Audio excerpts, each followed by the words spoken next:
So, materiality level for the amount. These are benchmarks that the auditor can what? Use. So you see percentage there, then you see the first one as what? Profit before tax. How many percent is there? 5. What else is there? Gross profit. What do we have? Half to 1. Half to 1%. Revenue. Half to 1. Also half to 1. Now, so any day, I'll just use it for a guinea pig. So for the whole financial statement, the preliminary materiality will be set. What does it mean? It means that if, for instance, we identify any fraud, we identify any error, we identify any material misstatement, or we identify any omission, we will look at it as compared to the profit and find out the percentage of that to the profit. So we will say that, okay, maybe there was an omission. There was something they didn't record. So to test how material it is to our audit, we will look at the figure, okay, divided by the profit of the company times what? 100. So there was an omission of, say, 20 million. And the profit of the company is, say, 400 million times 100. Whatever answer we get, as far as it is below 500, we will say that it is what? Not material to our audit. Are you getting it? But if it is above 500, that means it becomes what? If it is above 5%, that means it becomes material to our audit. Meaning it requires more attention, it requires more work to be able to gather sufficient and appropriate audit evidence. You see the difference? That is what we mean by preliminary materiality level. So we set that thing up. So anything we identify, that becomes the benchmark. And we do the same thing for revenue, we do the same thing for what? The profit. So that we can decide the things that we will focus on and the things that we will not focus on. But if you remember, when I was defining materiality, I said something is material, an omission, a misstatement, an error is material if individually or in aggregate. So the fact that we may calculate something and it will not be material based on this benchmark does not mean we will throw it away. Throughout the audit, or by the end of the audit, when we are reviewing the financial statement in total, we will have to put all those pieces together and find out if they are what? Material. If they are now material, then together we will review them.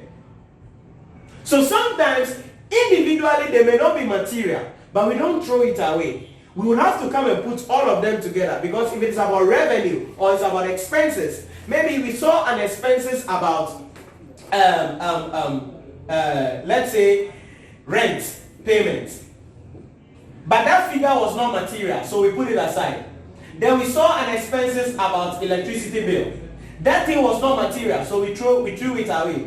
Then we saw, or we put it aside. Then we saw an expenses on salary of employees. There was an error there. It wasn't material. So we don't throw these away, because when we put the three together, it forms the total expenses of the company. So in aggregate, they may become material to our audit. So these are benchmarks that guide the auditor in the preliminary materiality, or in the setting of the preliminary materiality level.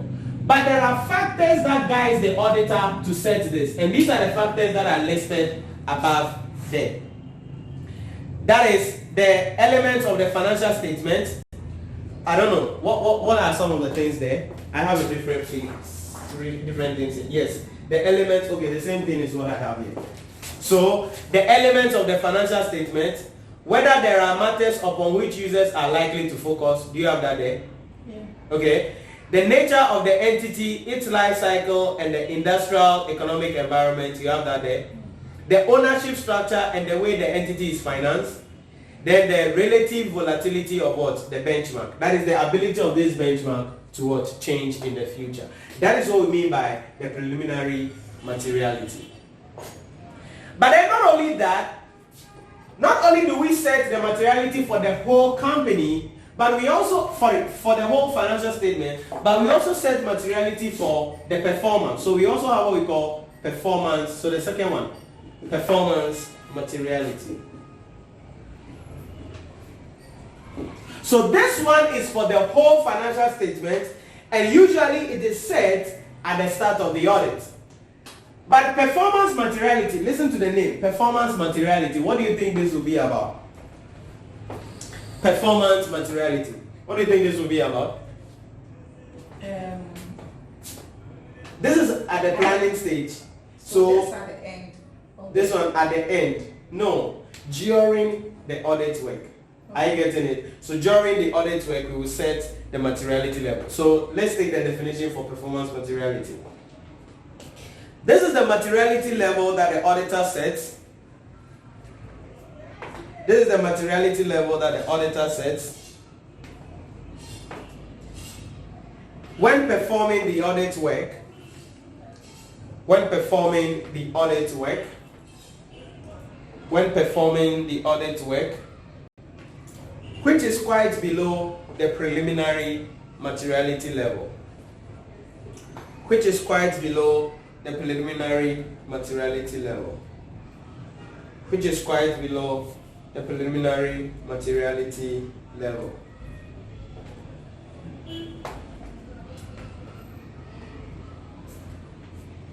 Inti, what does that mean? At the primary stage or preliminary stage, we could set that this to the profit before tax, that is the income statement, it should be 5%. But when we start doing the work, we can set that to say 3%. So that anything in between the 5 and the 3 becomes what? Material to our audit. That is the difference between preliminary materiality and then performance materiality. So, what are we saying? When it comes to the strategy of the audit, we are talking about the scope of the audit, we are talking about the timing of the audit, we are talking about understanding the client's what? Entity. And all of the things we've discussed so far is understanding of the client's entity.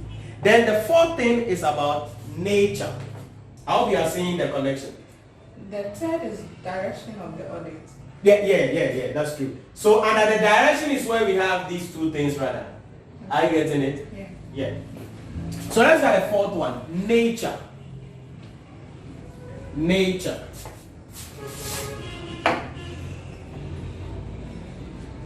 Nature of the audit. So, nature. Now, the nature of the audit simply means, what are we doing here in this audit? If it is about the audit of the financial statements, that means we have to undertake our audit as per international standards and what? Auditing. Then in that case, we need to give what we refer to as a negative what? Assurance. Sorry, a positive assurance. A positive assurance. But then, if it is about reviewing of the company's prospective financial information, or reviewing of their internal controls, or calculation of their valuation of their assets, or some tax returns issue, then in that case we will undertake our audit as per international standards on review engagements. In that regard, we'll be issuing what we call a negative what? Assurance. Do you understand this too? Or I should take it again? Yes. So the nature of the audit is where we ask ourselves, what are we doing during this engagement? What are we doing in this engagement work? So if it is about auditing of the financial statements, then we will undertake our audit based on what? International standards on auditing. In that case, at the end of our audit, we are going to give what? A positive assurance. A positive assurance simply means that financial statement prepared represents a true and fair view of what? The entity. That is a positive assurance. But then if it's a review engagement, like we are reviewing their prospective financial information, budget, or we are reviewing their asset that has been valued, or they are reviewing their tax returns, in that case we will use the international standards on review what? Engagement. And after we carry out the work, we will issue what? A negative assurance, which goes this way, that nothing has come to our notice to believe that the prospective financial information is not correct. Okay. You get the difference? That is the idea about these two. So we need to ask ourselves, what is the nature of the audit that we are undertaking?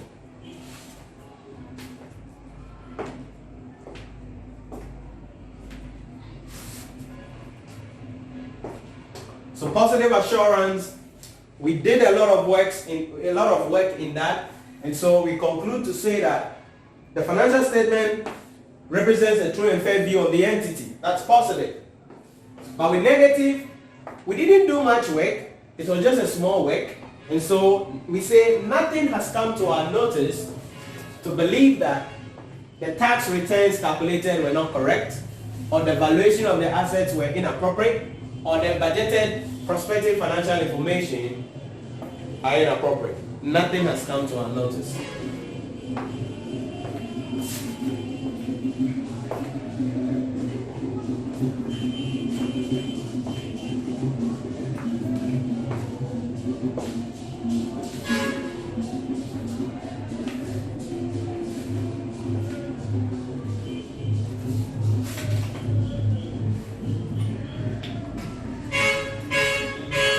Good. Last one is the purpose of the audit. The nature of the audit, what really is involved in it. And then the last thing under strategy is, the audit strategy is the purpose of the audit. The purpose of the audit. Why? Purpose of the audit simply answers the question, why are we undertaking this audit? Why are we accepting this engagement service, this assurance engagement? Why are we accepting? Now, why would we accept an audit work, whether financial statement or review engagement? Why? Because of business common sense. What is business common sense? To make revenue, isn't it? We want money. So we want to make some revenue for the company or make some profit for the company. So for business common sense, that's why we are undertaking the audit. But then, we must make sure as auditors that in carrying out that audit work and making that revenue, we are acting what? Ethically. We are acting ethically, because remember that in every work we are doing, we are representing the audit profession. We are representing the accountancy profession. So in carrying out the audit, we have to find out whether we are going to be or we are ethical in this audit. Very important. Very important. So if, for instance, the company says that we want to take a loan in the bank to do some expansion projects, and the bank says we should bring audited financial statements. And pay your standard fee, you are supposed to have taken $50,000. But we are going to be paying you $120,000 so that you audit the work for us and you use the normal time for audit. The question is this: do you think you have to undertake this audit, or you don't have to undertake the audit? You will still use the normal time for your audit. If it is 3 months, 4 months, still use that time. But then, instead of your average fee of $50,000 that you will charge, we will pay you $100,000. All we want is, we want an audited financial statement. So we will take it to the bank and take that loan to expand the project. Do you take it? No. Why? It's big money now, common sense. It's big money, common sense. Why won't you take it? It's likely to influence your decisions. It's likely to what? Influence your decision. And that will accept your objectivity. Because it is required that if the audit fee is above 15% of the average audit fee for public interest purposes, then you should be careful in what? Undertaking the audit. Because there is going to be some conflict of interest in there. So, purpose of the audit, you have to find out, can we be ethical in this audit? Can we undertake this audit and make some money? These are the 5 things you must understand when it comes to the audit strategy. So from all we've discussed, what do you think are the importance of audit strategy? Importance of audit strategy. From all we've discussed, why do you think we should know these things? The scope of the audit, the timing of the audit, the direction of the audit, the nature of the audit, and then the purpose of the audit. Why? Why is it important? Should I wipe it? Why is it important? Why do you think it's important? Or it's not important? It is. So what do we glean? What are some of the things we glean if we do this?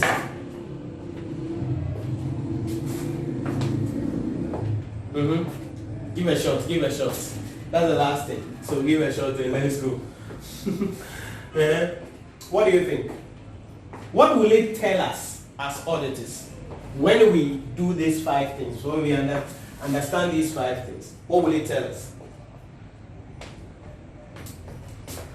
Now you understand the client entity. You know how much work you are going to do. You know the nature of the work. Maybe it's about auditing the whole financial statement. You know, or maybe it's a review engagement, or you are valuing their assets for them. So if you know these things, what does it tell you? What meaning do you make? Don't you think it will help you to determine the resources you need for the audit, in terms of the staff, in terms of the time? I get it, the expertise that you need for the audit. So that is an importance of it. Then the audit strategy also tells us about the procedure that we are going to be using during what? The audit. Whether we will use the substantive procedure or we are going to use test of controls during the audit. Because remember, one of the things we did was understanding the client entity. And when the internal controls are effective, then there is no need for us to do full substantive testing. We will reduce what? The substantive testing. So to put the points down, we can say 1. To determine which audit approach to adopt. To determine which audit approach to adopt. To determine which audit approach to adopt. Either a control testing or substantive testing approach. Either a control testing or substantive testing approach. Either a control testing or substantive testing approach. 2. To determine the allocation of resources. To determine the allocation of resources. To determine the allocation of resources. To enable the audit team carry out.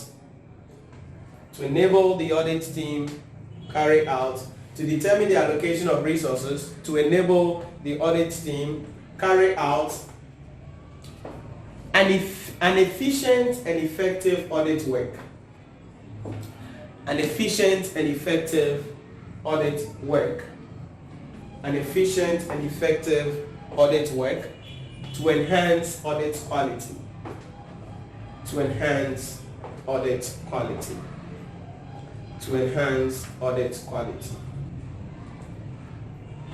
Then the last one. To enable the auditor to have a detailed audit plan for the audit. To enable the auditor to have a detailed audit plan for the audit. To enable the auditor to have a detailed audit plan for the audit.